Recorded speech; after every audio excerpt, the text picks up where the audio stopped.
நிதியமைச்சர் நிர்மலா சீதாராமன் அவர்கள் நிவாரண நிதியும் தரமாட்டாங்களாம். மாநில அரசு மக்களுக்கு நிவாரண தொகையை வழங்கினா அதையும் பிச்சைன்னு ஏளனம் பண்ணுவாங்களாம். அவங்களுக்கு நான் சொல்லிக்கொள்ள விரும்புவது, அரசு செலவு பண்ற ஒவ்வொரு ரூபாயும் மக்களுடைய பணம். அவங்க கஷ்டப்படும் போது அவங்களுக்கு உதவுறது தான் அரசுடைய கடமை. அதை கேட்கறது மக்களுடைய உரிமை. மக்களாட்சிகளை மக்களையே அவமதிச்ச போதே உங்களுடைய தோல்வி உறுதியாயிடுச்சு. அம்மையார் அவர்களே, ஒரு முறையாவது மக்களை வந்து சந்திச்சு பாருங்க, அப்ப தெரியும் மக்கள் உங்களுக்கு என்ன பதில் வச்சிருக்காங்கன்னு. அதுக்கப்புறம் பிச்சைங்கிற வார்த்தையே உங்களுக்கு ஞாபகத்துக்கு வராது. ஆட்சி இருக்கு, பதவி இருக்குன்னு பாஜகவினர் என்ன வேணும்னாலும் ஆணவமா பேசலாமா?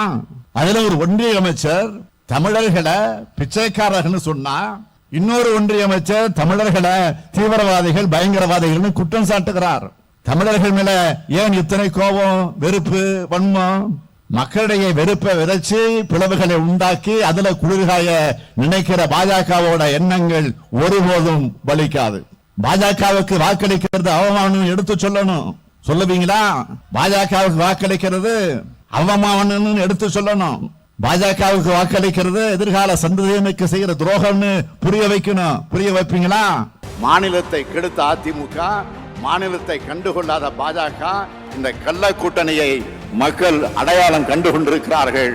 மக்கள் நலனே முக்கியம்னு செயல்பட்டுக் கொண்டிருக்கக்கூடிய நமது திராவிட மாடல் தமிழ்நாட்டு மக்களாகிய நீங்கள் துணை இருப்பது போல உண்மையான வளர்ச்சியை நமது நாடு காண ஒட்டுமொத்த இந்திய மக்களும் தயாராகிவிட்டார்கள். பாசிசத்தை வீழ்த்த இந்தியாவை காக்க ஸ்டாலின் அழைக்கிறேன்.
விளவங்கோடு சட்டமன்ற தொகுதியுடைய வேட்பாளராக டாக்டர் தாரகை கத்த களம் காண்கிறார். பெருந்தலைவர் காமராஜரின் அமைச்சரவையில் அங்கம் வகித்த லோர்தம்மாள் சைமனின் பேத்தி இவர். பாரம்பரியமிக்க காங்கிரஸ் குடும்பத்தை சார்ந்த மதச்சார்பை பெற்றுக் கொண்ட வேட்பாளராக உங்கள் ஆதரவை வேண்டி அவர் நிற்கிறார். கன்னியாகுமரி நாடாளுமன்ற தொகுதியுடைய வேட்பாளரா இங்கே நிற்கக்கூடிய நம்முடைய அருமை சகோதரர் விஜய் வசந்த் பத்தி சொல்லணும்னா, எனக்கு வரும் ரிப்போர்ட்டுகளை கன்னியாகுமரி எம்பி விஜய் ரொம்ப நல்லா செயல்படுறார். தொகுதி மக்களுக்காக கடுமையாக உழைக்கிறார்னு சொல்றாங்க. அப்ப என் மனசுல என்ன தோணும்னா, தம்பி விஜய் வசந்துக்கு உழைக்க சொல்லி தரணுமா? யாருடைய மகன்? உழைப்பால் உயர்ந்திருக்க எப்படியெல்லாம் அயராது உழைத்தாரோ, நாங்குநேரி மக்களுக்காக சட்டமன்ற உறுப்பினராக பணியாற்றி இதே கன்னியாகுமரியிலே மக்களால் தன்னுடைய நாடாளுமன்ற பிரதிநிதியாக தேர்ந்தெடுக்கப்பட்டு தன்னுடைய வாரி வழங்கும் குணத்தால இன்னைக்கும் நம் நெஞ்சங்கள்ல நிறைந்திருக்கக்கூடிய வசந்த்குமார் அவர்களுடைய மகனாச்ச உங்களுக்காக உழைக்க அவர் கன்னியாகுமரியில் மீண்டும் களம் காணுகிறார். கடந்த தேர்தலை விட இன்னும் அதிகமான வாக்கு வித்தியாசத்தில் அவர் வெற்றி பெற வைக்கணும். திருநெல்வேலியிலே போட்டியிடுகிற வழக்கறிஞர் ராபர்ட் புரூஸ் மாவட்ட காங்கிரஸ் தலைவராக மட்டுமல்ல, பக்கத்து மாநிலங்களுக்கும் போய் காங்கிரஸ் கட்சியை வளர்த்த பெருமைக்குரியவர். தென்னிந்திய திருச்சபை சமூக தொண்டும் ஆட்சி வரக்கூடியவர். இவங்களுக்கு நீங்க அளிக்கிற வாக்கு என்பது உங்க தொகுதிக்கான எம்பிய தேர்வு செய்வதற்காக மட்டும் இல்ல, நீங்க அளிக்கிற வாக்குதான் இந்தியாவோட அடுத்த பிரதமரா ஒரு ஜனநாயகவாதி வருவதை உறுதி செய்ய போகுது. உங்க வாக்குதான் ஒரு மனிதனே மிக்க ஒருத்தர பிரதமர் பொறுப்புல உட்கார வைக்க போகுது. தமிழ்நாட்டை மதிக்கிற, தமிழர்களை வெறுக்காத ஒருவர் பிரதமர் ஆகணும்னா அது உங்க கையில தான் இருக்கு. அதுக்கு பிரதமர் நரேந்திர மோடியை தோற்கடிச்சாகணும். மீண்டும் மோடி ஆட்சிக்கு வந்தா அமைதியான இந்தியா அமளியான இந்தியாவாக மாறிடும். அதற்கு சமீபத்திய உதாரணம் மணிப்பூர் மாநிலத்தில் நடந்த கலவரம். அந்த மாநில மக்கள் என்னென்ன கஷ்டப்பட்டாங்க. சொந்த நாட்டிலேயே அகதிகள் மாதிரி வாழ்ந்தாங்க. நம்ம எம்பிக்கள் குழு போய் பார்த்தப்போ தாய்மார்கள் கதறினாங்க. அதெல்லாம் மறக்க முடியுமா? அதனாலதான் அழுத்தம் திருத்தமாக சொல்லுகிறேன், பாஜக மீண்டும் ஆட்சிக்கு வந்தா ஒரு தாய் மக்களா வாழ ஒற்றுமையா வாழக்கூடிய இந்தியாவை வெறுப்பு விதைகளை தூவி நாசம் பண்ணிடுவாங்க. அத மனசுல வச்சு அமைதியான வளர்ச்சியை நோக்கிய இந்தியாவுக்காக நீங்க வாக்களிக்கணும்னு கேட்கத்தான் நான் வந்திருக்கிறேன். சில நாட்களுக்கு முன்னால குமரிக்கும் திருநெல்வேலிக்கும் பிரதமர் நரேந்திர மோடி வந்திருந்தார். எலெக்ஷன் வந்துருச்சுன்னு இப்ப அடிக்கடி வந்து போய் கொண்டிருக்கக்கூடிய பிரதமர் மோடி அவர்களே, வெள்ளம் வந்தப்போ எங்க இருந்தீங்க? 2 இயற்கை பேரிடர் அடுத்தடுத்து தமிழ்நாட்டோட வட மாவட்டங்களையும் தென் மாவட்டங்களையும் தாக்குச்சு. பிரதமர் மோடி அவர்களே, ஒரு பைசாவாவது கொடுத்தீங்களா? இல்லையே, நிதிதான் தரல. ஓட்டு கேட்டு வந்தப்போ மக்களுக்கு ஆறுதல் வார்த்தையாவது சொன்னீங்களா? ஒன்றிய அரசு கிட்ட இருந்து நிதி வரலனாலும் மக்களுக்கு செய்ய வேண்டியதை, தர வேண்டியதை, உதவ வேண்டியதை உடனடியாக கொடுக்கணும்னு நாங்க செயல்பட்டோம். மாண்புமிகு அமைச்சர் பெருமக்கள் நேரு, ஐபி, ஏவாவேலு, KKSSR, தங்கம் தென்னரசு, ராஜகண்ணப்பன், உதயநிதி ஸ்டாலின், கீதாஜீவன், அனிதா ராதாகிருஷ்ணன், மூர்த்தி, மனோ தங்கராஜ் எல்லோரும் இங்கே அனுப்பி வச்சோம். பாதிக்கப்பட்ட மக்களுக்கு சிகிச்சைகள் அளிக்க,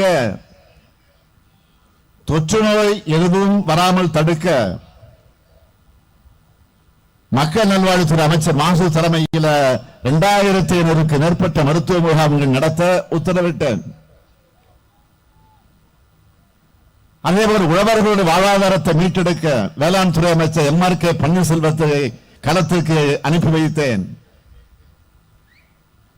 தமிழ்நாட்டோட மொத்த அமைச்சர்களும் இங்க வந்து தங்கி நிவாரண பணிகளை ஈடுபட்டாங்க. மக்களோட மக்களா கூடவே இருந்து ஆறுதல் சொல்லி என்ன தேவைகள்னு கூடவே இருந்து வேண்டியதை செஞ்சு கொடுத்தாங்க. ஏன் நானும் டிசம்பர் மாதம் 21ஆம் தேதி தூத்துக்குடி திருநெல்வேலி மாவட்டங்கள்ல வெள்ளத்தால கடுமையாக பாதிக்கப்பட்ட பகுதிகளை போய் பார்வையிட்டு நிவாரண உதவிகளை வழங்கினேன். கடந்த பிப்ரவரி 25 அன்று தூத்துக்குடி இருந்த நிகழ்ச்சியில திருநெல்வேலி மாவட்டத்தை சார்ந்த 38,614 பேருக்கு 118 கோடியே 87 லட்சம் ரூபாய்க்கு நலத்திட்ட உதவிகளை வழங்கின கைதான் இந்த கை. ஒன்றிய அரசு கிட்ட என்ன கேட்டோம்? மக்கள் கடுமையாக பாதிக்கப்பட்டிருக்காங்க, அவங்களுடைய வாழ்வாதாரங்களை மீட்டெடுக்கணும்னு 2 இயற்கை பேரலுக்கான இழப்பீடு மறுசீரமைப்பு நிவாரண தொகையாக 37,000 கோடி ரூபாய் கேட்டோம். தொடர்ந்து கேட்கிறோம், தந்தாங்களா? இல்ல. நாம் உரிமையோடு கேட்பதை தர மறுக்கிற ஒன்றிய அரசுக்கு எதிராக உச்சநீதிமன்றத்தில் வழக்கு தாக்கல் செய்ய போறோம். இந்த கூட்டத்தின் மூலமாக நான் பகிரங்கமாக அறிவிக்கிறேன். எப்படி கவர்னர் மூக்கறுப்பு பட்டு வெக்கம் இல்லாமல் சூடு சொரணை இல்லாமல் இன்னும் பதவியில் உட்கார்ந்து இருக்கிறார், பார்த்துட்டு இருக்கிறோம்ல. அதேபோல் நீதிமன்றத்துக்கு செல்ல இருக்கிறோம்.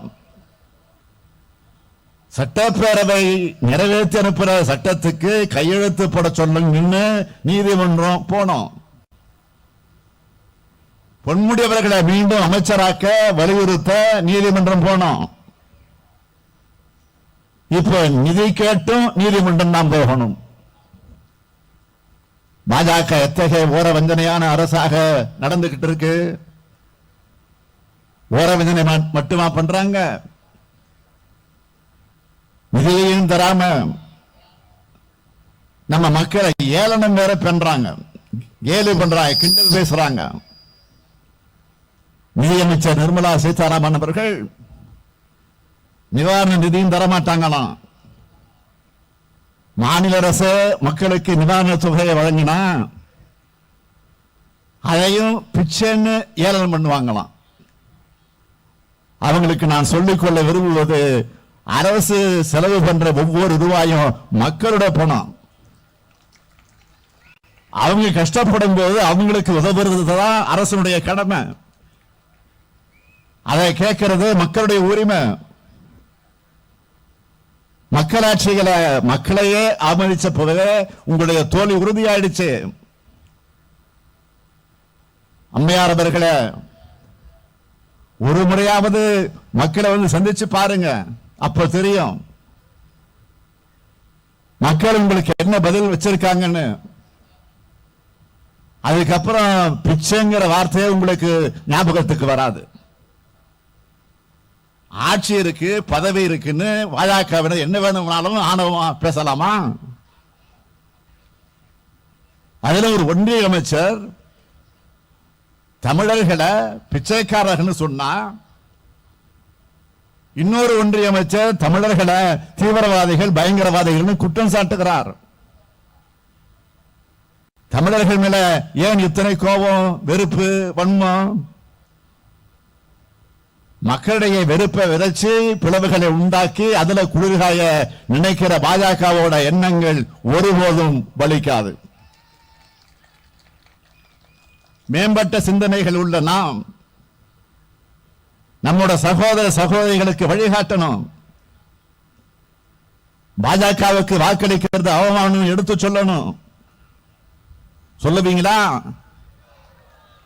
பாஜகவுக்கு வாக்களிக்கிறது அவமானம் எடுத்து சொல்லணும். பாஜகவுக்கு வாக்களிக்கிறது எதிர்கால சந்ததியினருக்கு செய்கிற துரோகம்னு புரிய வைக்கணும். புரிய வைப்பீங்களா? தேர்தலுக்காக மட்டும் தமிழ்நாட்டுக்கு ஒரு பிரதமர் கிட்ட நான் ரொம்ப நாளா உன்னை கேட்கிறேன், அதை இப்பவும் திரும்பவும் கேட்கிறேன். மாண்புமிகு பிரதமர் மோடி அவர்களே, தமிழ்நாட்டுக்காக உங்கள் தலைமையிலான ஒன்றிய பாஜக அரசு கொண்டு வந்த சிறப்பு திட்டங்கள் என்ன? என் கேள்விக்கு என்ன பதில்? பதில் சொல்லுங்கள் பாரத பிரதமர் மோடி அவர்களே. தமிழ்நாட்டுக்கு ஒரு சிறப்பு திட்டத்தோட பேர் கூட சொல்ல முடியாம 10 ஆண்டு காலமாக என்ன சாதிச்சீங்க? ஆனா எங்க வரி பணத்துல ₹1 கொடுத்தா 29 பைசா தான் திரும்பி வருது. அதை கேட்கிறோமே,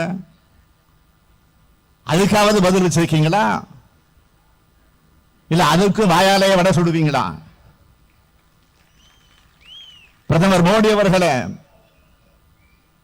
திராவிட முன்னேற்ற கழகம் ஒன்றியத்தில் ஆட்சி செஞ்ச கட்சி அல்ல, ஆனா ஆட்சிகள்ல பங்கேற்ற கட்சி. நாங்களே தமிழ்நாட்டுக்கு எவ்வளவு சிறப்பு திட்டங்களை கொண்டு வந்தோம் தெரியுமா? பட்டியல் போடட்டுமா? இந்திய அரசு செலவு செய்த திட்ட செலவுல 11 விழுக்காட்டை தமிழ்நாட்டு வளர்ச்சிக்கு கொண்டு வந்தோம். மிக முக்கியமான 69 திட்டங்களை நிறைவேற்றி காட்டணும். 2000 ஆண்டு இலக்கிய பெருமை கொண்ட தமிழ் மொழியை செம்மொழியாக்கும் பெருங்கனவு 100 ஆண்டுகளாக நம் தமிழர்களுக்கு கனவாகவே இருந்தது. அந்த கனவை நினைவாக்கி தந்தவர் தான் நம்முடைய முத்தமிழறிஞர் தலைவர் கலைஞர் அவர்கள். செம்மொழி தமிழாய்வு மத்திய நிறுவனத்தை சென்னையில் அமைச்சோம். தமிழ்நாடு முழுக்க உள்ள நெடுஞ்சாலைகளை நம்ம கூட்டணி ஆட்சியில தான் 56,664 கோடி 21 லட்சம் ரூபாய் செலவில் செஞ்சு முடிச்சோம். உலகத்தில் 470 கோடி ரூபாய் முதலீட்டில் தேசிய மோட்டார் வாகன சோதனை மற்றும் ஆராய்ச்சி மையம், 1553 கோடி ரூபாய் செலவில் சேலம் உருட்டாலை சர்வதேச அளவுக்கு உயர்வு, புதிய குளிர் உருட்டாலை உருவாக்கம், தாம்பரத்தில் தேசிய சித்த மருத்துவ ஆய்வு மையம், சேலத்தில் புதிய ரயில்வே கோட்டம், 1650 கோடி ரூபாய் செலவில் சென்னை துறைமுகம் முதலவாயில் பறக்கும் சாலை, 2427 கோடி ரூபாய் செலவில் சேது சமுத்திர திட்டம், நெசவு தொழிலுக்கு இருந்த சென்ட்வால் வரி நீக்கம், 908 கோடி ரூபாய் செலவில் நெம்மேலி கடல்நீரை குடிநீராக்கக்கூடிய திட்டம், அடக்குமுறை புடா சட்ட ரத்து,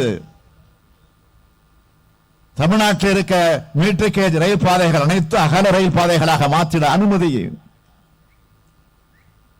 1828 கோடி ரூபாய் செலவில் 90 ரயில்வே மேம்பாலங்கள் கட்ட அனுமதி, சென்னை மாநகர்ல மெட்ரோ ரயில் திட்டம், ஒகனேக்கல் கூட்டு குடிநீர் திட்டம், திருச்சி கோவை மதுரை விமான நிலையங்கள் விரிவாக்கம், சென்னைக்கு அருகே தேசிய கடல்சார் பல்கலைக்கழகம், திருவாரூர்ல மத்திய பல்கலைக்கழகம்,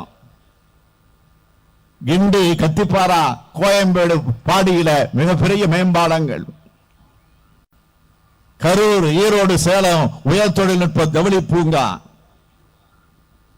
துறைமுக விரிவாக்க பணிகள், சரக்கு பெட்டக முனையங்கள், நீர்வழி போக்குவரத்து வசதிகள் போன்றவ அந்த காலகட்டத்தில் உருவாக்குச்சு. இன்னும் நிறைய இருக்கு. இவை அனைத்தும் ஒன்றிய அரசின் கூட்டணியில் தலைவர் கலைஞருடைய வழிகாட்டுதல்ல திமுக கொண்டு வந்த திட்டங்கள். இந்த மாதிரி பட்டியலிட்டு சொல்லுங்கன்னு தான் நான் பிரதமரை மிகுந்த பணிவோடு கேட்கிறேன். அது உங்களால முடியல. ஏன்னா தமிழ்நாட்டையும் தமிழ்நாட்டு மக்களையும் உங்கள மாதிரி வெறுத்த வஞ்சித்த ஒரு பிரதமர் இந்திய வரலாற்றிலே இதுவரை கிடையாது. மாண்புமிகு மோடி அவர்களே, நீங்கள் வடிக்கிற கண்ணீரை உங்க கண்களை நம்பாது. அப்புறம் எப்படி தமிழ்நாட்டு மக்கள் உங்களை நம்புவாங்க? மதுரையிலே எய்ம்ஸ் மருத்துவமனை அமையும் அறிவிச்சீங்களே. நீங்க சொன்ன ஒரே ஒரு சிறப்பு திட்டம் அதுதான். அறிவிச்ச எத்தனை ஆண்டுகள் ஆகுது? 10 ஆண்டுகள் ஓடிடுச்சு. உங்க குஜராத் மாடல் நிர்வாகத்துக்கு அதுதான் எடுத்துக்காட்டு. ஆனால் திராவிட மாடல் நிர்வாகத்தோட எடுத்துக்காட்டுக்கு சொல்லவா?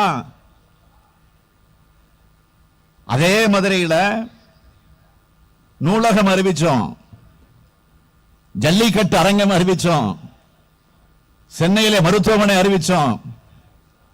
3 ஆண்டுகளாக தான் ஆட்சியில் இருக்கிறோம். இன்னைக்கு மதுரையில கம்பீரமா கலைஞர் நூற்றாண்டு நூலகம், மாணவ மாணவிகள் அவரது அறிவு களமாக ஆக்குவதற்காக அங்கே செயல்பட்டுக் கொண்டிருக்கு. தமிழர்களுடைய பண்பாட்டு அடையாளமான ஜல்லிக்கட்டுக்காக கலைஞர் நூற்றாண்டு ஏறுதழுவது அரங்கம் மிடுக்கோடு காட்சியளிக்குது. பல்வேறு மக்கள் உடல்நிலை காக்கக்கூடிய கலைஞர் நூற்றாண்டு உயர் சிறப்பு மருத்துவமனை சென்னையில் சிறப்பாக செயல்படுது. ஆனா உங்க எய்ம்ஸ் மருத்துவமனைய பூதக்கண்ணாடை வச்சு தேடினா கூட கண்டுபிடிக்க முடியல. அதனாலதான் தம்பி உதயநிதி ஸ்டாலின் அவர்கள் ஒரு செங்கல் எடுத்துக்கிட்டு ஒருவராக போய் காட்டிக்கிட்டு வர்றாரு. சமீபத்தில் கன்னியாகுமரிக்கு இந்த பிரதமர் மோடி ஒரு அபத்தமான குற்றச்சாட்டு வச்சிருக்காரு. இலங்கை கடற்படையால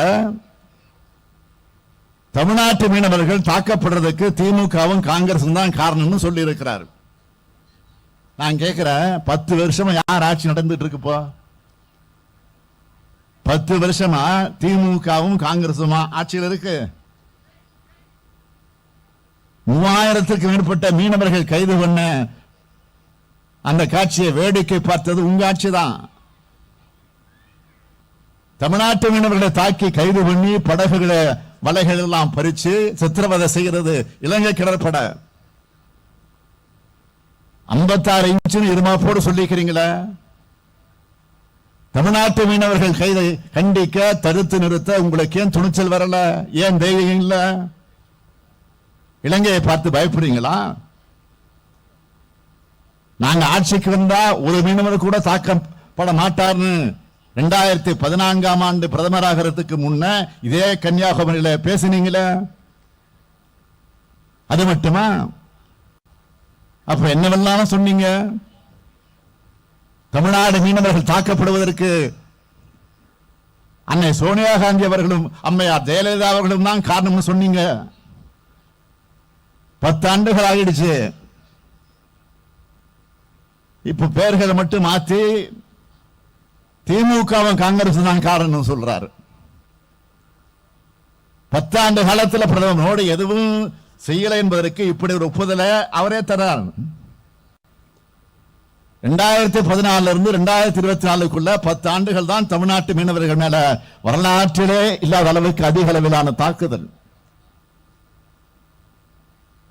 நான் எத்தனை கடிதம் எழுதியிருப்போம்? நம்முடைய எம்பிக்கள் எத்தனை முறை இதை பற்றி நாடாளுமன்றத்தில் பேசியிருப்பாங்க? இலங்கை மாதிரியான அண்டை நாட்டை பார்த்து இந்த அளவுக்கு பயப்படுகிற ஆட்சி நடத்துகிற பிரதமர் மோடி 10 ஆண்டுகளுக்கு முன்னாடி இருந்த காங்கிரஸ் ஆட்சியை குறை சொல்லிக்கிட்டு இருக்காரு. இன்னும் சொல்லணும்னா பிரதமர் மோடியோட முழு நேர வேலை என்ன தெரியுமா? இன்னைக்கு பண்டித நேருவை என்ன சொல்லி திட்டலாம், அன்னை சோனியா காந்தி அவர்களை எப்படி வசைபாட முடியலாம், நம்முடைய சகோதரர் ராகுல் காந்தியை பார்த்து பயப்படாத மாதிரி எப்படி நடிச்சு காட்டலாம். எல்லாத்துக்கும் மேல தேர்தலுக்கு ₹1 கூட செலவு பண்ணி விடாம காங்கிரஸ் வங்கி கணக்கை முடக்கி பாஜக தேர்தல் பத்திர ஊழல் எப்படி திசை திருப்பலாம்? இதுதான் பிரதமர் மோடி இப்போ சிந்திச்சுட்டு இருக்கிறார். மோடியின் ஆட்சி அவருக்கு நெருக்கமான சிலருக்கு மட்டுமே சாதகமான ஆட்சி. ஆனா நாம் அமைக்க போற இந்திய கூட்டணி ஆட்சி எல்லோருக்கும் பொதுவான ஆட்சி. ஒரே மதம், ஒரே மொழி, ஒரே உணர்வு, ஒரே உணவு, ஒரே பண்பாடு, ஒரே தேர்வு, ஒரே தேர்தல், ஒரே வரின்னு ஒரே பல்லவைய பாடிக்கிட்டு இருக்கு பாஜக. இந்த பல்லவையை அனுமதிச்சா ஒரே ஒரு மனிதர் மன்னரா இருக்கிற ஆட்சியா இந்தியா மாற்றப்பட்டு விடும். ஜனநாயகம், மதச்சார்பின்மை, சமத்துவம், சகோதரத்துவம், சமூக நீதி ஆகியவற்றை பாதுகாக்கிற நமது அரசியல் சட்டத்தையே மாத்திடுவாங்க. நாடு இப்படிப்பட்ட பேராபத்தில் சிக்கி தவிச்சுக்கிட்டு இருக்கு. ஆனா இது பத்தி எந்த கவலையும் இல்லாம, எந்த கொள்கையும் இல்லாம வளைந்த முதுகோடு வலம் வர்றாரு யாரு? பழனிசாமி. பாதம் தாங்கி பழனிசாமி. நடக்கிறது நாடாளுமன்ற தேர்தல். 10 ஆண்டுகளா ஒன்றியத்தில் ஆட்சியில் இருந்து நாட்டை படுகொலையில் தள்ளியுள்ள பிரதமராக இருக்கக்கூடிய மோடி அவர்களை பற்றியோ பாஜக பற்றியோ கண்டிச்சு பேச பழனிசாமிக்கு தெம்பு இருக்கா? பழனிசாமி அவர்களே, உங்க கள்ள கூட்டணி கபட நாடகத்தில் கூட பாஜக எதிர்க்கிறதுக்கான துணிவு இல்லையா உங்களுக்கு? கேள்விக்குறி போல வளைந்திருப்பது அவமானத்தினுடைய அவமானம் இல்லையா? பாஜகவுக்கு எதிரான வாக்களை எப்படியாவது பிரிக்கணும்னு களமிறக்கப்பட்டிருக்கக்கூடிய மறைமுக பாஜக வேட்பாளர்கள் தான் பழனிசாமியால் களமிறக்கப்பட்டிருக்கக்கூடிய அதிமுக வேட்பாளர்கள். பழனிசாமி அவர்களிடம் தமிழ்நாட்டு மக்களிடம் மட்டுமல்ல, அதிமுக தொண்டர்களும் செல்வாக்கு இழந்து விட்டார். சிறுபான்மை மக்களுக்கு எதிரான குடியுரிமை திருத்த சட்டத்தை நாடாளுமன்றத்தில் ஆதரிச்சு வாக்களிச்சு குடியுரிமை திருத்த சட்ட திருத்தத்துக்கு எதிராக திமுக சார்பில் நாங்க 1 கோடி பேரிடம் கையெழுத்து வாங்க இயக்கத்தை நடத்தினப்போ எந்த முஸ்லீம் பாதிக்கப்பட்டார்னு பாஜக டப்பிங் வாய்ஸா பேசினவர் தான் பழனிசாமி. இப்ப பாஜகவோட கதை, திரைக்கதை, வசனம், டைரக்ஷன்ல தனியா போட்டி போடுற கபட நாடகத்தை நடத்திக்கிட்டு இருக்கிறார். நேற்று பழனிசாமி திருச்சியில பேசினாரு. அப்படி பேசுறப்ப பாஜக விமர்சிச்சு அவர் வாயிலிருந்து ஒரு வார்த்தையாவது வந்துச்சா? இதுதான் கள்ள கூட்டணி. பாஜகவை விமர்சிக்காம எதிர்க்காம தமிழ்நாட்டை நாசப்படுத்த துணை போகக்கூடிய பழனிசாமி என்ன சொன்னா தெரியுமா? ஒற்றை விரலால் ஓங்கி அடிப்போம் அப்படின்னு சபதம் எடுக்கிறார். தன்னோட விரல்கால தமிழ்நாட்டு மக்களின் கண்ணை குத்திய பழனிசாமி எடுப்பது சபதம் அல்ல, வெற்று சவாடால். மாவீரர் பூலித்தேவனும் வீரபாண்டிய கட்டபொம்மனும் மருதூர் பாண்டியர்களும் சுந்தரலிங்கமும் கப்பலோட்டிய தமிழர் வாவு சிதம்பரனாரும் மகாகவி பாரதியாரும் போராடி பெற்ற விடுதலையால் உருவான நாட்டில் சர்வாதிகாரி ஆட்சியை தலை தூக்க நாம் அனுமதிக்க விடலாமா? கேட்கிற உங்களை தான் பார்த்து கேட்க அனுமதிக்க விடலாமா? ஐயா வைகுண்ட கவிமணி தேசிய விநாயகம் பிள்ளை, நாமக்கல் கவிஞர் ராமலிங்கனார், மார்ஷல் நேசமணி, பெருந்தலைவர் காமராஜர் போன்ற ஒப்பற்ற தியாகிகள் பிறந்த நம் மண்ணுக்கு ஒரு வரலாறு இருக்கு, ஒரு பண்பாடு இருக்கு. எப்படிப்பட்ட அடிமைத்தனங்கள் இருந்து நாம மீண்டு வந்திருக்கிறோம்னு ஒருபோதும் நாம் மறக்க கூடாது. உங்க ஆதரவோடு 2.5 ஆண்டுகளுக்கு முன்பு முதலமைச்சரான நான் உங்களுக்காக செஞ்சு கொடுத்த சாதனைகளை, தீட்டி கொடுத்த திட்டங்களை இந்தியாவோட பல்வேறு மாநிலங்கள் இப்ப பின்பற்றிக்கிட்டு இருக்கு. சிறப்பான திட்டங்களை இந்தியா முழுமைக்கு அமல்படுத்த இந்தியா கூட்டணி வெற்றி பெறணும். எல்லாருக்கும் எல்லாம் நம்ம திராவிட மாடல் அரசோட ஃபார்முலா. கடைகோடியில் இருக்கும் ஒரு மனிதனுடைய முகத்திலே மகிழ்ச்சியை கொண்டு வரணும். இதுதான் நம்முடைய இலக்கு. கொரோனாவால வாழ்வாதாரம் பாதிக்கப்பட்ட மக்களுக்கு ஆட்சிக்கு வந்த உடனேயே வழங்கிய 4000 ரூபாய் மக்களுக்கு எவ்வளவு உதவிகரமாக இருந்துச்சு, எவ்வளவு மகிழ்ச்சியை தந்துச்சு. அதுக்கு இந்த கன்னியாகுமரியை விட பெரிய எடுத்துக்காட்டு வேற ஒன்றும் சொல்ல வேண்டிய அவசியம் இல்லை. அது என்னன்னு கேட்டா, அந்த மகிழ்ச்சியான செய்தி என்னன்னு கேட்டீங்கன்னா, நாகூர் பகுதியை சார்ந்த ஒரு மூதாட்டி வேலம்மாள் பாட்டி முகத்துல புன்னகையோடு வெளிப்பட்டுச்சு. அந்த புன்னகை தமிழ்நாட்டில் இருக்கிற அத்தனை குடும்பங்களையும் இருந்தால்தான் வேலம்மாள் பாட்டியோட போட்டோ வைரல் ஆச்சு. மறந்திருக்க மாட்டீங்க. அது மட்டுமா, கோடிக்கணக்கான தாய்மார்கள் முகத்திலையும் புன்னகையும், கோடிக்கணக்கான தமிழ்நாட்டு குடும்பங்களில் மகிழ்ச்சியும் ஏற்படுத்துகிற திட்டங்களை செயல்படுத்திக்கிட்டு இருக்கோம். எங்க அண்ணன் ஸ்டாலின் கொடுக்கிற தாய் வீட்டு சீர் இருக்குன்னு மாநிலம் முழுக்க 1,15,00,000 சகோதரிகள் உரிமையோடும் பாசத்தோடும் சொல்றத கேட்கிறோமே. கலைஞர் மகளிர் உரிமை திட்டம், வெறும் வயிற்றோட குழந்தைகளை பள்ளிக்கு வரக்கூடாது, குழந்தைங்க நலமாக இருந்தாதான் நாடு வல்லமாக இருக்குன்னு பெருந்தலைவர் காமராஜர் அவர்கள் தொடங்கின மதிய உணவு திட்டம் போன்ற நமது ஆட்சியில் நாள்தோறும் 16 லட்சம் குழந்தைகள் காலை உணவு திட்டத்தில் சாப்பிடுறாங்க. தமிழ்நாட்டு மாணவர்கள் திறன்மிக்க இளைஞர்களாக உருவாகணும். உலகம் முழுக்க தமிழர்கள் அறிவாற்றலால் வெல்ல வேண்டும் என நாம் உருவாக்கி இருக்கக்கூடிய திட்டம் தான் நான் முதல்வன் திட்டம். 28 லட்சம் இளைஞர்கள் இதுவரைக்கும் பயனடைந்திருக்காங்க. மகளிர் படிக்க போகணுமா, வேலைக்கு போகணுமா, உறவினர்களை சந்திக்க போகணுமா, பேருந்துல கட்டணம் கிடையாது. அதுதான் 445 கோடி முறை மகளிர் பயணங்கள் மேற்கொண்ட விடியல் பயணம் திட்டம். பெண் பிள்ளைகள் அரசு பள்ளியில படிச்சுட்டு உயர்கல்விக்கு போறாங்களா, மாசம் மாசம் 1000 ரூபாய் வழங்கக்கூடிய புதுமை பெண் திட்டம். வேலைக்காக வெளியூர்ல இருந்து இருக்கக்கூடிய பெண்கள் பாதுகாப்பாக தங்க தோழி விடுதி திட்டம். நம்மோட திட்டங்கள் பயனாளிகளோட முறையை போய் சேர்வதை உறுதி செய்ய சமீபத்தில் தொடங்கின நீங்கள் நலமா திட்டம்.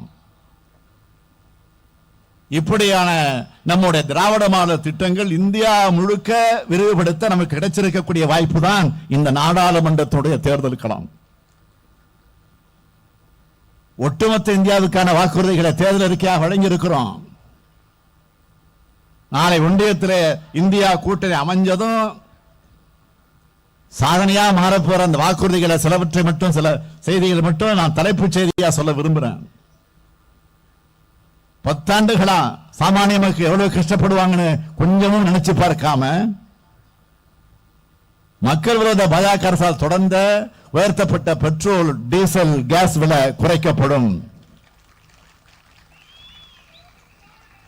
சிறுபான்மையின மக்களுக்கு எதிரான சட்டங்கள் முழுமையும் ரத்து செய்யப்படும். தேசிய நெடுஞ்சாலைகள் இருக்கிற சுங்க சாவடிகள் முற்றிலுமாக அகற்றப்படும்.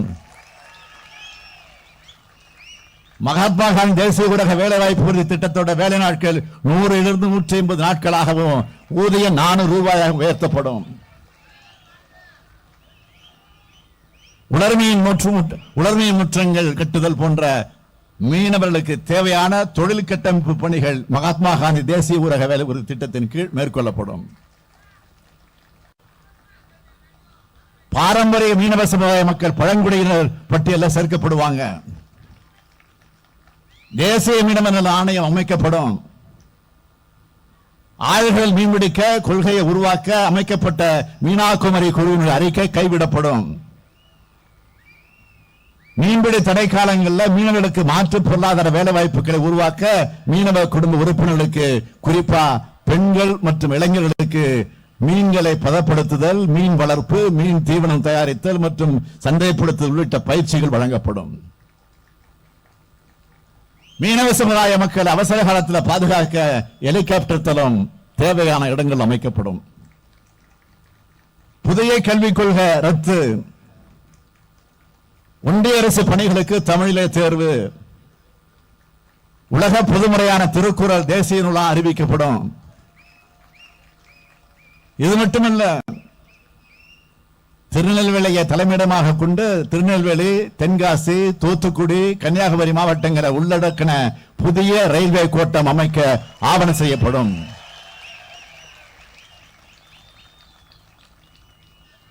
அம்பாசமுத்திரம் விகேபுரம் சாலையில் அம்பேராணி பள்ளி பக்கத்தில் இருக்கிற ரயில்வே கேட்டில் உயர்மட்ட மேம்பாலம் அமைக்கப்படும். திருநெல்வேலி மாவட்டத்தில் தூண்டில் வளைவு இல்லாத கிராமங்களுக்கு தூண்டில் வளைவு அமைக்கப்படும். குமரி மாவட்டத்தில் மீன்களை பதப்படுத்தி ஏற்றுமதி செய்ய நவீன தொழில்நுட்பம் கொண்ட பதப்படுத்தும் நிலையம் உருவாக்கப்படும். குமரி முதல் களியக்காவிளை வரையும், காவல் கிணறு முதல் நாகர்கோவில் வரையும் 4 வழிச்சாலைகளாக நிலங்களை கொடுத்தவங்களுக்கு உடனடியாக இழப்பீட்டுத் தொகை வழங்க ஆவணம் செய்யப்படும். விளவங்கோடு பகுதியில் ரப்பர் தொழிற்சாலை அமைக்க ஆவணம் செய்யப்படும். ஏவிஎம் கால்வாயை சுத்தம் செஞ்சு மக்கள் பயன்பாட்டுக்கு கொண்டு வர ஆவணம் செய்யப்படும். இப்படியான திட்டங்கள் நிறைவேற்ற உங்கள் பேராதரவோடு இந்தியா கூட்டணி ஆட்சிக்கு வரணும். ஒண்ணு மட்டும் அழுத்தமா சொல்றேன், தமிழுக்கும் தமிழினத்துக்கும் தமிழ்நாட்டுக்கும் விரோதமான கட்சி பாஜக. பாஜகவுக்கு அளிக்கும் வாக்கு தமிழ்நாட்டின் வளர்ச்சிக்கு வைக்கக்கூடிய வேட்டு. அதை மட்டும் மறந்துடாதீங்க. தமிழ்நாட்டை வஞ்சித்த பாஜக, தமிழ்நாட்டை பாழ்படுத்தி அதிமுக, 2 பேரையும் ஒரு சேர வீழ்த்துங்க. தயாராயிட்டீங்களா? கன்னியாகுமரி நாடாளுமன்ற தொகுதியுடைய காங்கிரஸ் கட்சியுடைய வேட்பாளர் விஜய் வசந்த் அவர்களுக்கும், திருநெல்வேலி நாடாளுமன்ற தொகுதியுடைய காங்கிரஸ் வேட்பாளர் ராபர்ட் புரூஸ் அவர்களுக்கும் கை சின்னத்தில் வாக்களிக்குமாறு எல்லோரையும் நான் கேட்டுக்கிறேன். இந்தியாவுடைய எல்லை தொடங்கும் நம் குமரி முனை இந்தியாவுக்கே கை காட்டியாக வழிகாட்டட்டும்.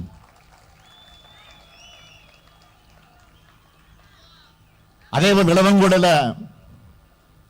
கை சின்னத்திற்கு ஆதரித்து நீங்க வெற்றியை தேடி தரணும். இந்திய துணைக்கண்டம் தொடங்கும் இந்த இடத்திலிருந்து பாசிசமும் மதவாதமும் வீழ்ந்தது, ஜனநாயகமும் சகோதரத்துவம் வென்றது என்ற புதிய வரலாறு தொடங்கட்டும். பாசிசத்தை வீழ்த்த இந்தியாவை காக்க உங்கள் ஸ்டாலின் அழைக்கிறேன். உங்கள் முத்துவேல் கருணாநிதி ஸ்டாலின் அழைக்கிறேன். 40 நமதே, நாடும் நமதே. 40 நமதே, 40 நமதே, 40 நமதே, 40 நமதே, நாடும் நமதே. நன்றி, வணக்கம்.